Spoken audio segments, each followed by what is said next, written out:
ወንጀል ሲሰራ ካዩ ለፖሊስ ጥቆማ ለመስጠት በ911 በነፃ መስመር ይደውሉ የሚል ማስታወቂያ እንደሰሙ እርግጠኞች ነን። በተለምዶ የኔቢጤ ወይም ለማኝ ሲያጋጥሞት በ1300 አጭር ቁጥር ይደውሉ፣ 24 ሰዓት ልናገለግሎ ዝግጁ ነን የሚል ማስታወቂያ ሲነገር ቢሰሙ አሊያም ቢመለከቱ ምን ይላሉ? ግራ ይጋቡ። የማስታወቂያ በዓለማችን ከፍተኛ የለምኖ አዳሪዎች ከተማ በመሆን በቀዳሚነት ስሟ በሚነሳው በታይላንዷ ባንኮክ በየዕለቱ የሚነገርና የሚሰማ ማስታወቂያ ነው። እንዳውም የዚች ሀገር መንግስት በልመና ላይ ጠበቅ ያለ ሕግ አውጥቶ ባሳለፍነው የፈረንጆቹ 2024 ብቻ ከ8000 በላይ የጎዳና ላይ ለማኞችን በቁጥጥር ስር አውሎ ወደ ዘብጥያ ልኳቸዋል።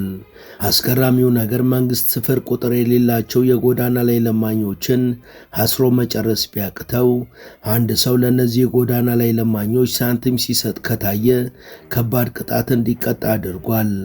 ወደ ህንድ ጎራ ሲባል ደግሞ ሌላ አጃይብ የሚያስብል ነገር አለ።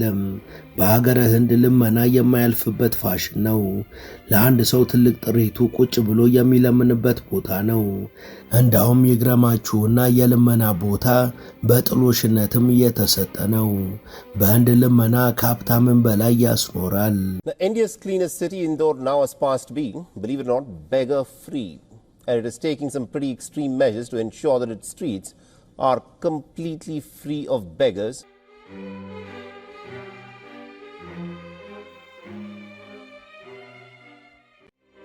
ሙሉ ታሪኩን በመሿለኪያ ቲዩብ ያገኙታል።